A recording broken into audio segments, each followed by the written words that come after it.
Today I've got something very special for you. I'm going to show you some of the best Chinese porcelain pieces that have come into my showroom recently.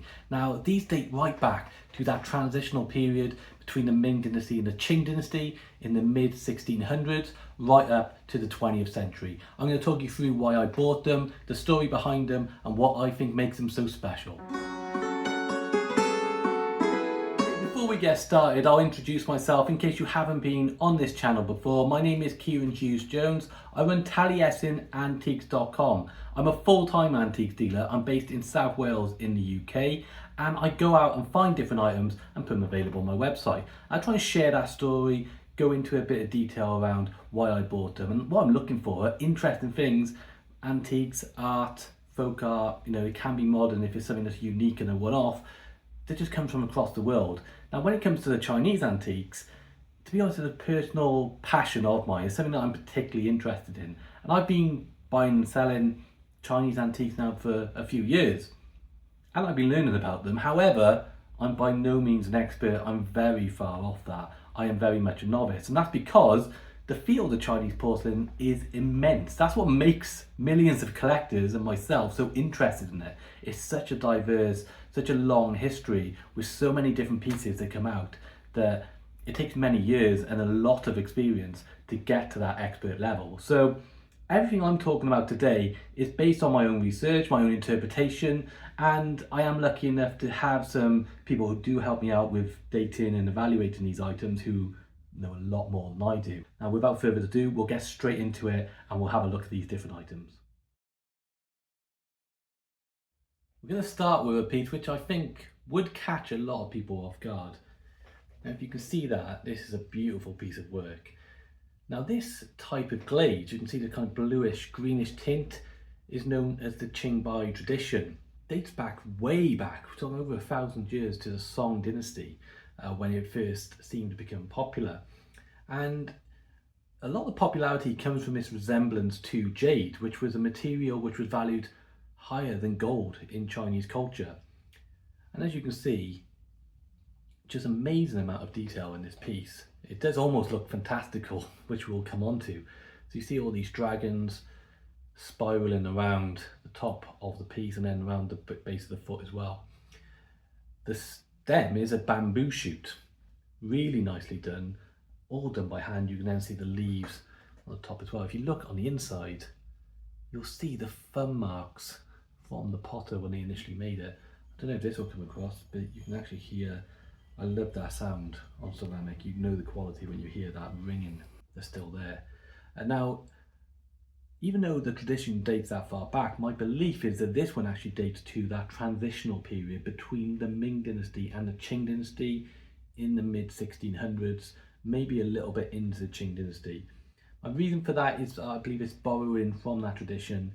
This looks a little bit more elaborate, and it, as I say, is a revivalist piece from that period. It's amazing to think that they were doing revivalist pieces that early on in history.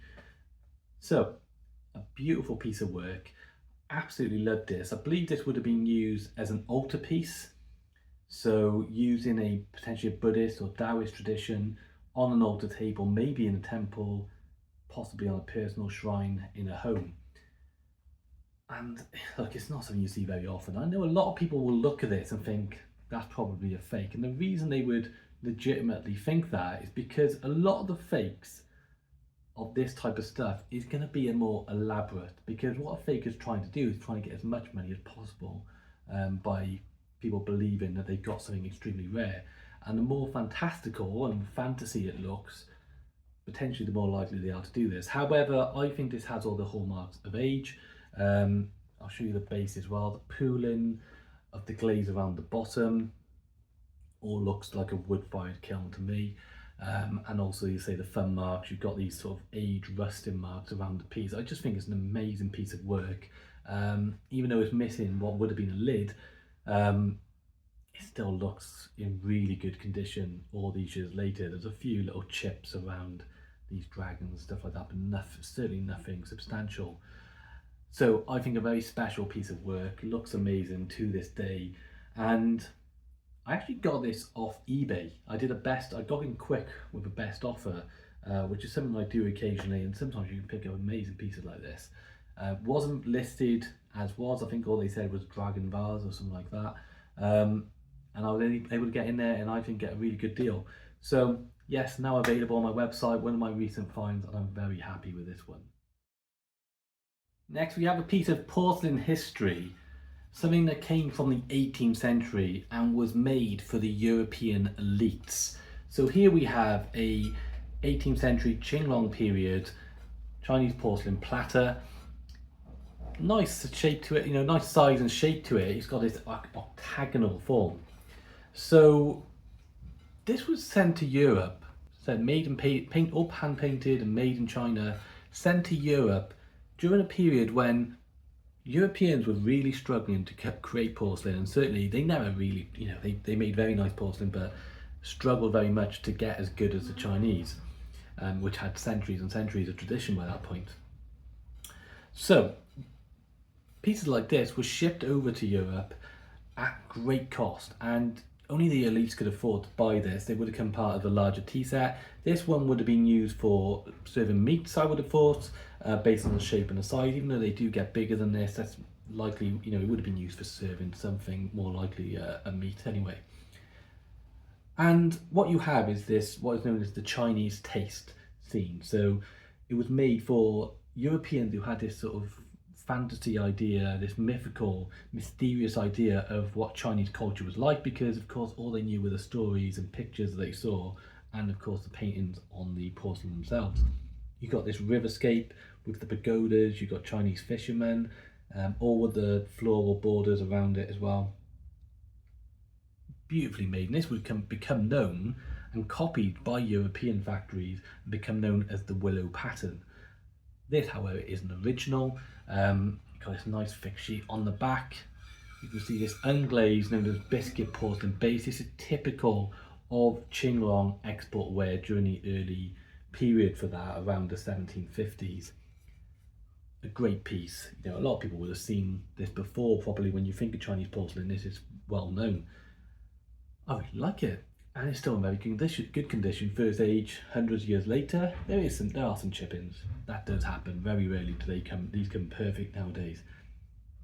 The thing about this one is I got it from an auction. It was part of a job lot of different blue and white porcelain. There was actually some Delft, 18th century Delft in there, which is interesting because Delft was made in Holland to replicate a lot of this work. So as it came as part of a job lot, it came in at a really good price. I was very happy with it, and is now available on my website. Okay, next one I've got is a little survivor. I have this, what I think is a beautiful little tea bowl. Now, as you can see, it has this lovely red and specks of white glaze across it. Now, this is a copper red underglaze. What I understand about this type of glaze is that it's an absolute nightmare to get right. It's one of the hardest techniques to master because I believe if it goes too hot, then the glaze can turn into like a brownish colour. If you go too cool, then the glaze is vanished. So my understanding is that not a lot of potters, even in the Chinese tradition, would be able to achieve this type of glaze. Now, as you can see, it has been restored, but actually restored to a surprisingly high standard. I'll show you some pictures of it. There's a little filler, a bit of filler. It's been cracked right down the middle by the looks of it. But all the pieces, apart from where the filler is, have been recovered and really nicely put back together. So if we now have a look at the foot, what you can see here is a mark for the Kangxi period. Kangxi period, a very long reign, I believe it's the mid 1600s up to the early 1700s, known as a real high point for porcelain. Pieces from that period are highly sought after. So the question is, does that mark mean it's of that period? No, it definitely doesn't. Now, the thing about the history of Chinese porcelain is that marks from later periods often use marks of earlier periods as it's a way of honouring that tradition. Of course, the other reason that people do it is a fake. So when does this date to? Now, my belief is that the quality of the work, just showing you again, you know, I think the mark's done really well. Also on the base, you can actually see that bluish tint to the porcelain, which I believe is more common during the Kangxi period. I think it dates to around that period, maybe slightly after. To me, there's a lot of indication to say there's a lot of age to this. And that's why I bought it, even though it had this repair done to it. Often repairs can be a killer, of course, for a lot of antiques. But sometimes when you think the work is done so well, and it has been restored to a really high standard, I think they're worth getting. So I did go ahead and get this one. So that's my belief. I'd be interested in hearing thoughts on it. I think regardless, even repaired, that's a beautiful form, lovely glaze, and a great piece for any collection. I got it off eBay. It was another best offer, got in there quick, and this is what I managed to get. So let me know what you think. This piece may seem quite a simple looking thing at first, but it's actually full of a lot of meaning. So here we have a translucent porcelain dish with different figures on it. And what you're seeing around the edges are known as Shou figures, Shou characters rather. They are symbols of longevity in Chinese culture. And then in the middle is a double happiness symbol. Common symbol used to represent things, joy, and used for marriage ceremonies.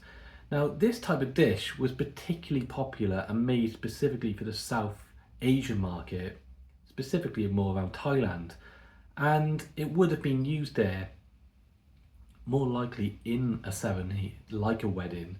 A little footed dish like this, I mean, you can only imagine what that might have been used for. I don't know if it was used for food, it could have been used for incenses, it could, who knows what it could have been used for. You tell me what you think. However, this is a stunning little piece, I think, and I love the symbolism packed into such a small, delicate little object. Now, on the back, we have a 4-character mark. I haven't actually translated that at this point. I will look into it again. This sounds really silly now, but I've got a book by Gerald Davidson, which a lot of Chinese porcelain collectors will have. Really large book around translating Chinese porcelain marks. And I moved a lot of my books recently, and it's in my shipping container out there somewhere. As soon as I get that, I'll have another look, but in the meantime, it's still available. These footed dishes have a good auction history in Thailand to this day. These are particularly popular in that part of the world, and this is another beautiful example. There are some chip-ins around it. They're actually more recent chips, you can tell, because they're still very white. Usually if there's been a chip for a long time, they would have darkened over age, but these are still really white, so unfortunately they've happened more recently. I believe this dates back to the late 19th century, maybe into the early 20th century. That's when a lot of these pieces were being made for that market. And yeah, I believe I think the mark on the base indicates that as well, because it's not a rain mark. This must be a factory mark, or a mark with a message on it, which my understanding is this was more common during that period rather than the earlier periods. So a lovely little footed dish. Again, I bought this off eBay, best offer. A lot of these pieces do come from that source, and now available on my website. This next piece is, to me, I just find it absolutely stunning. I love everything about it. So what you have is this amazing, what is known as a powder glue glaze across the whole piece, and then the shape of it is in the shape of a chrysanthemum flower. An amazing thing to look at, just the amount of perfection and work into it. If you look at the back, it carries on over, and in the middle then you have a Qianlong period mark. So that would date it, if accurate, to the mid 1700s, mid to late 1700s. And if that was accurate, what I'd be presenting to you right now would be a plate or dish worth over $800,000. And I know that because one sold in Christie's in 2023, which is identical to this, from a distance anyway. Now, the bad news for me is that it's not from that period. This is a later revival, I believe early 20th century, around that period, going into the Republic period, I think. So we'll talk about that in a little bit in a second, but this technique, my understanding again, is that this is really difficult work to achieve. So if you can see the ridges here, the blue goes right up and then just faints white within each ridge. It's consistent across the whole piece, and then you just have a thick pooling of glaze, exactly the right colour, and that's replicated on the back. So again, this is about perfecting that firing, getting it absolutely right. Now, in the early 20th century, revival of earlier styles and marks was a popular thing, not necessarily done as for the fake purpose of faking. Again, it's about honouring those earlier pieces, although a lot of time, even back then, it would have been about faking it as well. So this is a stunning little piece. I really love the shape and the form of it. I think that looks amazing and has that amazing quality and story behind it. Now I got this again from eBay. This time it wasn't the best offer. I actually got it in an auction. To be honest, I probably paid a bit too much for this one, which is just something that does happen when you know, as an antique dealer, you gotta be careful not to fall in love with the pieces. But I just particularly like this one, even though it was a later revival.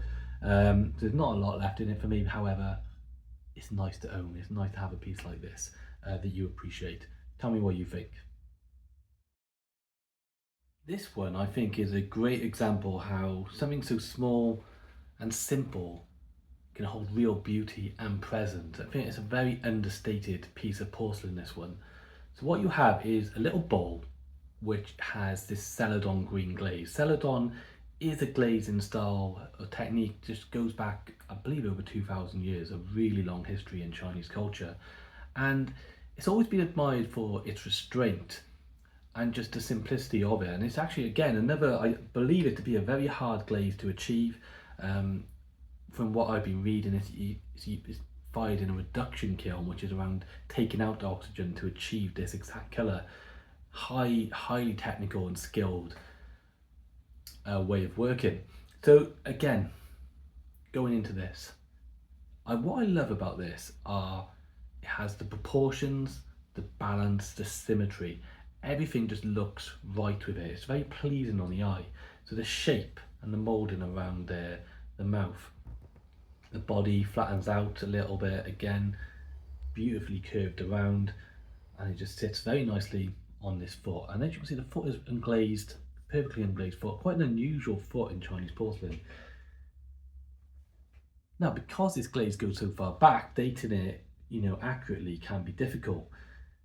I believe this would have been used on possibly like a scholar's table. It just has everything which has that sort of peaceful elegance to it. It could have been used as an incense burner or a censer as they're known. It could have been used for all sorts of things. It's very difficult to be certain. My belief is that based on everything, the work, this glaze goes perfectly right up to the mouth and then onto the foot. It pulls perfectly around. I believe this probably dates to the 19th century, when about, I'm uncertain with, the foot doesn't really give a good indication. However, you let me know again what you think. This is one of those pieces which, you know what, of course, the older the better, it has that story and history behind it, but I actually just think this is a really elegant piece of work and looks really good. So, very happy to buy it. Another eBay sleeper. Sorry for the abrupt end of the last one, but I had a call come in and we'll move on to the next one.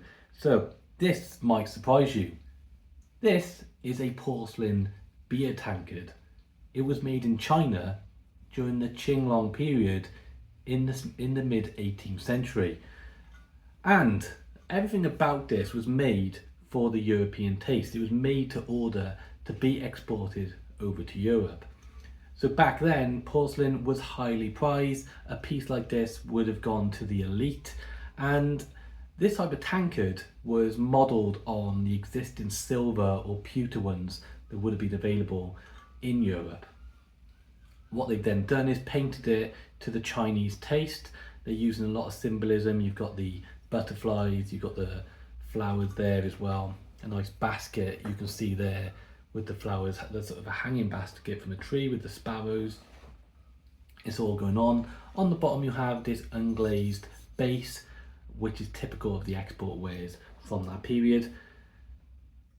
And what I love about it, look at the size of it. You don't get tankards like that very much these days. So they certainly knew how to enjoy themselves. And what's amazing about this is how much it would have cost.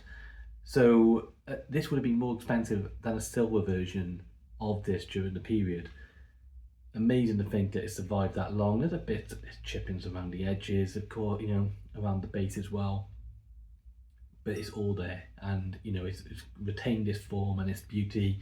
Amazing decorative thing. It's painted in the Famille Rose colour palette, which was a popular colour palette during the period for the Europeans. The rose refers to the pink enamels which are coming through. An amazing piece. Very happy to get it. I can't quite remember where I got this one from. I think it was from an auction, part of a job lot again. A nice find and now available. What a great story this one has. So this is the final pieces we're going to talk about, and these are actually a 3 for 1.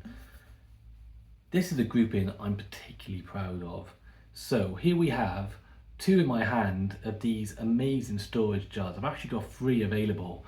Now these date back, the style is very popular during the Ming Dynasty and it goes into the early Qing Dynasty. These are sometimes known as gunpowder jars. If you know the history of gunpowder, it was invented in China during that period and was often used and stored. However, these type of jars were not just for that purpose. They were used for all sorts of things, whether that be tea, incense, grains, could be whatever they needed to be sealed. What I love about these compared to a lot of the Chinese works you see is that these weren't decorated, or there wasn't any particular style incised onto them. These are made for function. I absolutely love the honest pottery that is happening here. Has this lovely Celadon glaze again, this really nice greenish tint. I said actually quite hard to fire, but these were made to be safe and secure. I love the moulding, the ribbon that goes around each one. You've got these sort of reddish marks which only come from age, and then you've got this really coarse foot. This is a really good jar to use. You could still use that to this day, despite the fact that now it could be up to 500 odd years old. A really amazing piece of pottery, and I just love that form. I say these weren't made to be decorative, however they are, because of the fact that they're all handmade. Maybe it's just a sign of our times now. They may not have been that impressive to them back then, but to me I think they have beautiful form, an amazing glaze, amazing story and history behind them. There's 3 of them available. They came from a private collection locally. I'm very honoured to be able to have them. Beautiful pieces. And so these, I believe, based on similar styles I've seen, I believe these date to late Ming, early Qing period, although they could be around that, they could go swing either way on those. More likely to be earlier, to be honest, having a look at them. Beautiful utilitarian ware is what you would describe that as, and very happy to own them myself, but now available to buy it on my website. So there we go, quite a broad range of beautiful pieces of Chinese porcelain and pottery there. So let me know what you think. Give me your opinions on each piece. Did you have a favourite? Did you think there was more of a story to be told about any piece in particular? Did you disagree with anything? Look, it's all good discussion, so let me know. The comment section is just below. And if you've watched this far, you've enjoyed the video, please give it a like. It just helps the YouTube algorithm, mean that it gets recommended to other people. And if you like this type of content, please subscribe to my channel. Just click that button. It's free to do, and you can always change your mind later if you want to anyway. So that's it. That's everything that's there. All those pieces are now available on my website, taliesinantiques.com. When I get some more beautiful Chinese porcelain in and other antiques in the future, I'll make more videos. In the meantime, let me know what you think, and otherwise I will see you again. All the best. Goodbye now.